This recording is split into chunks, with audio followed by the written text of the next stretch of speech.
Hello guys, welcome back to another episode. There is a message that I want to share with you guys, and this message, it comes from a WhatsApp voice note that we received, and this is the narration of that WhatsApp voice note. The message reads like this: Hello my brother, how are you? Good day to you. I have a story that I want to share with you. I am a 39-year-old woman. Please hide my nationality, but currently I am staying here in South Africa, even though I am not a South African. My brother, jealousy is what made me to do it, and I never thought that it will get this far. So what happened is that after there was a lot of commotion that had happened whilst I was still back in my country at church, I then decided to travel down south so that I can find better opportunities here in South Africa. When I had landed here in South Africa, I worked for a couple of months. Then I sent the man whom I later got married to when we were here in South Africa against the will of the church and the whole community.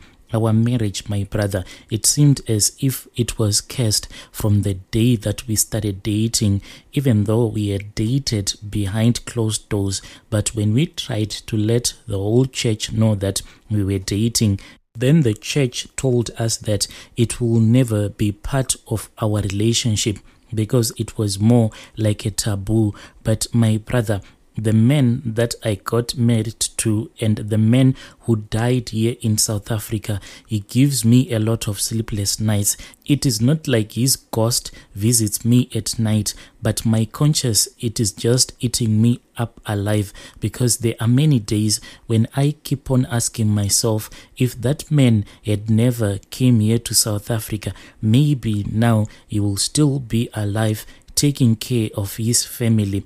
Let me go back in the past, my brother. I was just a young woman who really loved working for the Lord. I used to help a lot of people, but I then started to notice that no matter how many people I would try to help, but people, they were just ungrateful. I tried everything to work for the goodwill of God, but people kept stabbing me in the back. If I tried to do something good or to please anyone at church, they will end up gossiping behind my back. In our community, it was like everyone just hated me for no particular reason at all. Whenever I would see someone struggling, I would try to assist them financially, even though I really didn't have a good paying job. No one ever looked at me. It was like everyone was just against me. When it came to my relationships, any guy that would approach me, in the end, we will just start fighting for no reason at all. Then we will just break up. So I stayed single for a very long time, until I started dating that elderly man who was an elder at our church. When we were still back in our country, we used to go to the Seventh-day Adventist Church. Even my parents, when they gave birth to me, they used to go to that church. But when I came here to South Africa, I had finally walked away from the Seventh-day Adventist Church because the church refused to bless my marriage. And when I saw that this church, it didn't want to bless my marriage, I then chose to walk away.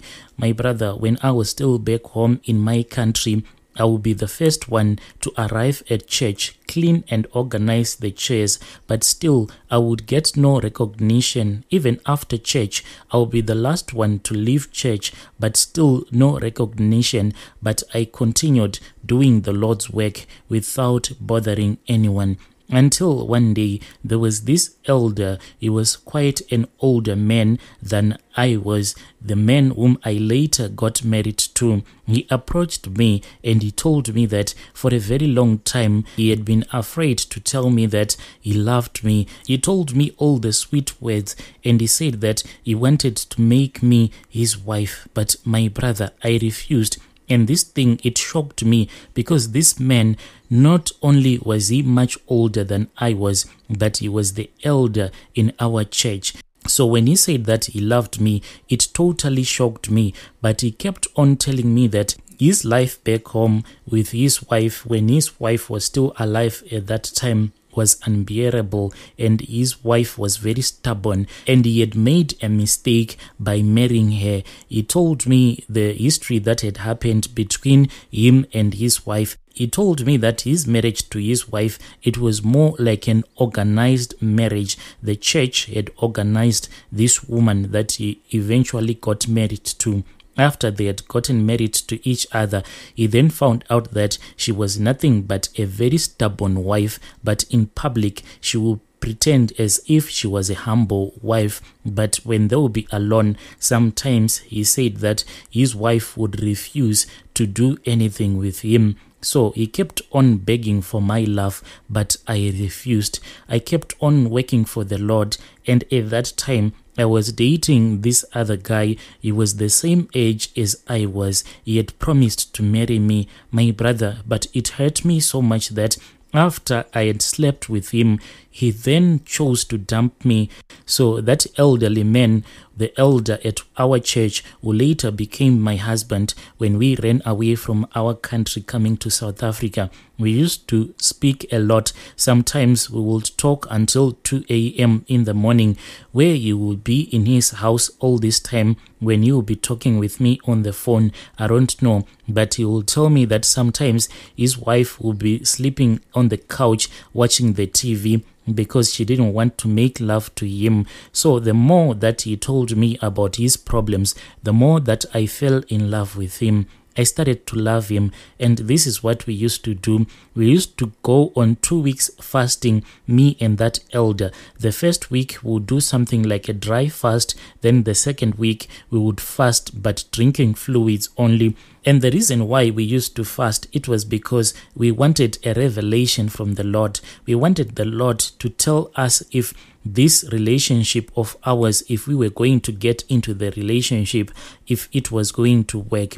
Then one night I received a call late at night from that same elder. He told me that he had been given a revelation by the Lord, and the Lord had spoken with him, and the Lord had told him that me and him, we were supposed to be in a relationship, and the Lord had given him his blessings to marry me. I finally agreed, my brother, but we started dating in secret because we didn't want the other church members to notice that we were dating. We dated for a very long time until finally he told me that he wanted to break up with his wife so that I can get married to him. But we didn't know how exactly we were going to make or to force his wife to divorce him. But his wife, it seemed as if this marriage to her, it was more like a trophy marriage, and she didn't want to let go of that marriage.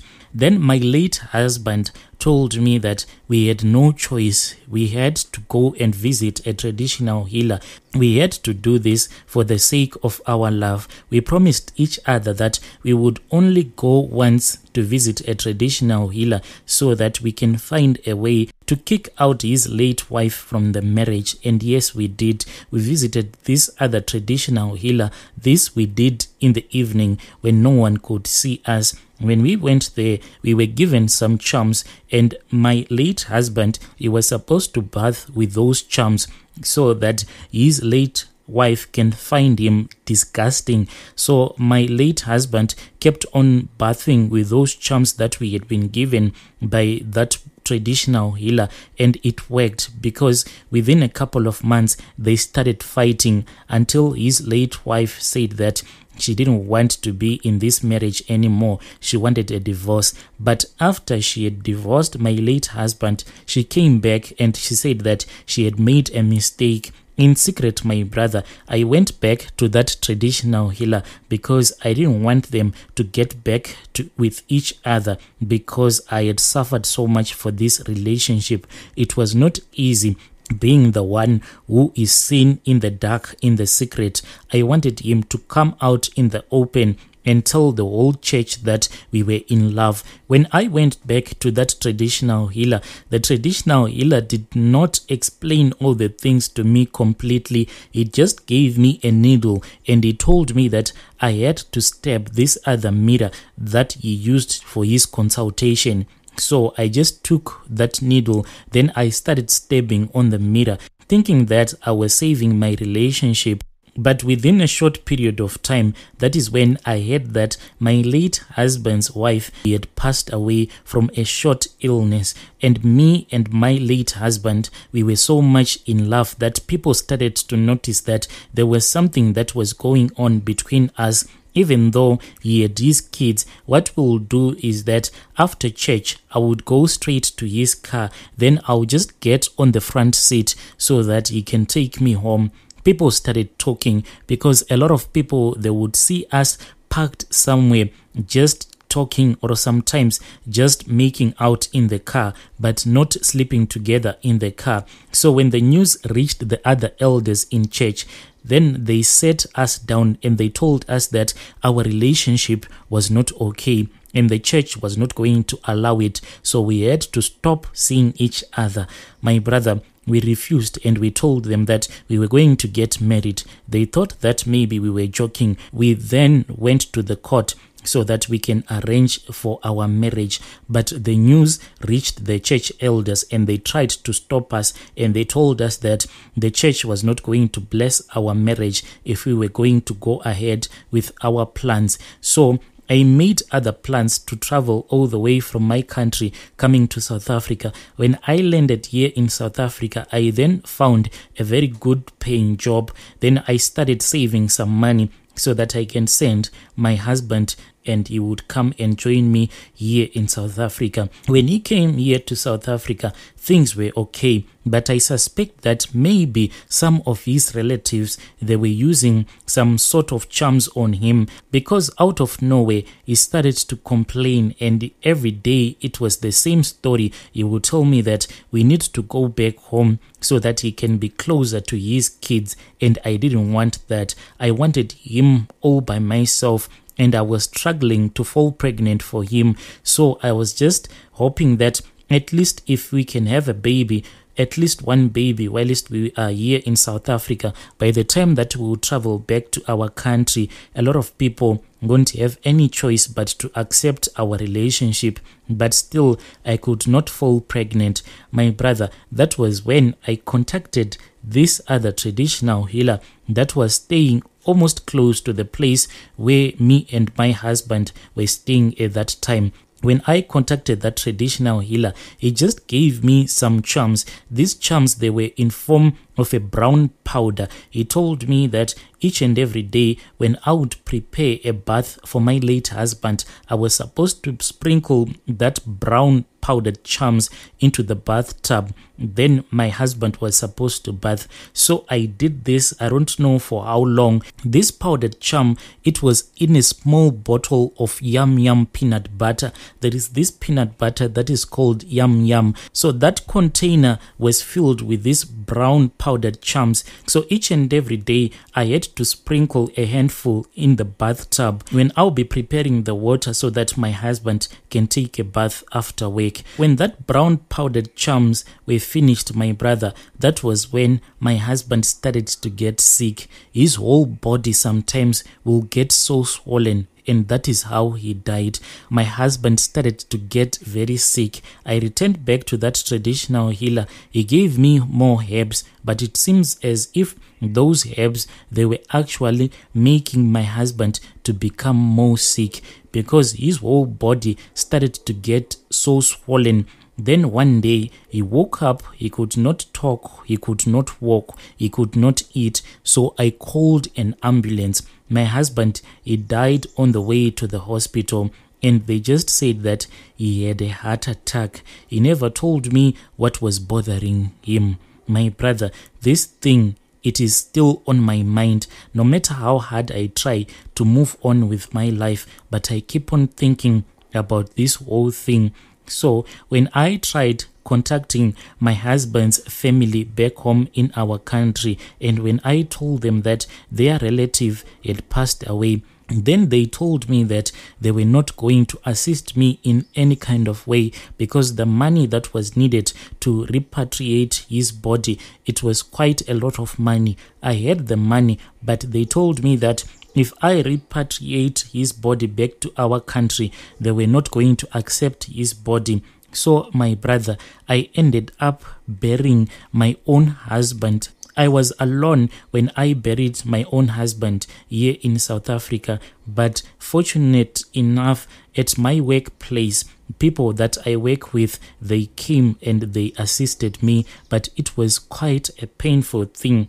All of my workmates, I lied to them that my husband didn't have relatives as such back in our country. I didn't want them to know about everything that had happened between me and my husband. I didn't want them to know that my husband's relatives, they had told me that if I repatriate his body, they were not going to accept it. So I made other plans. He is buried here in South Africa. There are times whereby I go to the cemetery and just look at his grave and I ask myself a lot of questions like, what did I do? But love and jealousy made me do it. Dear listeners, right there was a message that I received as a WhatsApp voice note from our dear sister, and that one was a narration of that voice note.